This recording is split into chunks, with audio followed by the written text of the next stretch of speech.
2 दिन के बारिश में सरकारी विधि व्यवस्था, नगर पालिका, अन्य क्षेत्रों का जो दायित्व बनता है कि सड़क के किनारे जो नालियां हैं उसे साफ सुथरा रखे, पानी का जमाव ना हो।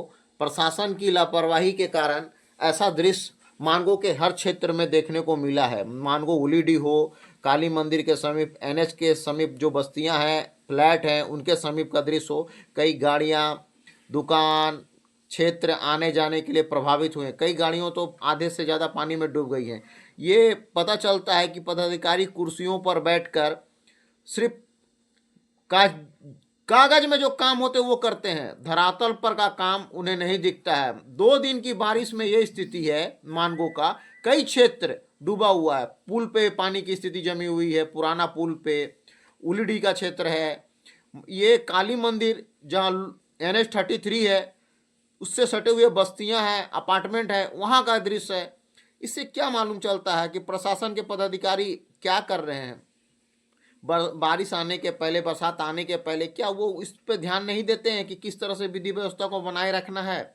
इससे तो साफ जाहिर यही होता है कि सिर्फ वो घोषणा करते हैं कि हम ये विकास कर रहे हैं, हमारे क्षेत्र में काम हो रहा है। विकास तो दिख रहा है कि 2 दिन के बारिश में आपका NH का मुख्य सड़क है, उससे समीप जो बस्तियां हैं, अपार्टमेंट है, मुख्य मंदिर है, वहाँ का यह दृश्य दिख रहा है। मानगो उलीडी का दृश्य दिख रहा है, मानगो पुराना ब्रिज का दृश्य दिख रहा है।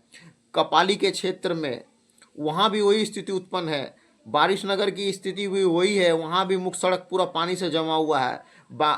ये मानगो का क्षेत्र हुआ। अगर इससे हट के अगर आप बागबेगड़ा से क्षेत्र में चले जाते हैं, वहाँ का भी दृश्य यही बना हुआ है।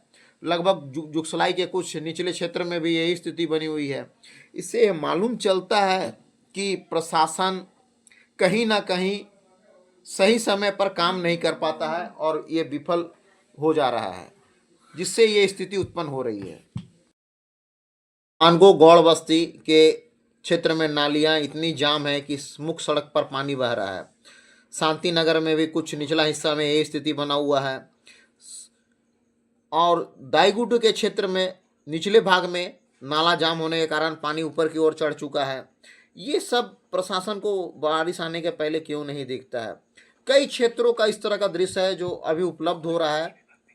तो ये देखते देखते प्रशासन को जगाने का प्रयास किया जा रहा है कि ये मात्र 2 दिन का बारिश में स्थिति है, आने वाले बारिश के पहले अभी भी प्रशासन चाहे तो सजग हो सकता है। ऐसे कई निचले क्षेत्रों का ये स्थिति बनी हुई है। जो दृश्य उपलब्ध हो रहा है तुरंत तुरंत आप लोगों को दिखाया जा रहा है। प्रशासन अभी भी सचेत हो जाए तो आगे आने वाले बारिश में ये दृश्य देखने को नहीं मिलेगा। अगर नहीं ध्यान देते हैं तो इसकी स्थिति और गंभीर हो सकती है।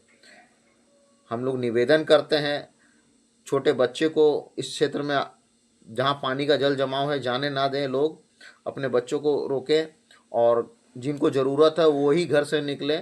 ऐसे पानी में वाहन का प्रयोग ना करें, गाड़ी लेके ना जाएं। आपको पता नहीं चल पाएगा किस जगह पर कितनी पानी जमा है, किसी तरह का दुर्घटना हो सकता है। तो इससे बचने का प्रयास करें। जितना ज़रूरी काम है तभी निकले, अन्यथा इस बारिश में कम से कम निकलने का प्रयास करें। अपने सुरक्षित रखें और लोगों को भी बताएं कि इस क्षेत्र में अभी जाने लायक स्थिति नहीं है। छोटे बच्चों को ना भेजें, इर्द गिर्द बस्तियां हैं उनके लोगों को भी बताएं, जो उनके माता पिता को बताएं कि बच्चे को उधर ना जाने दें। लोग पानी जमाव के कारण उत्साह में देखने चले जाते हैं, इससे बचें।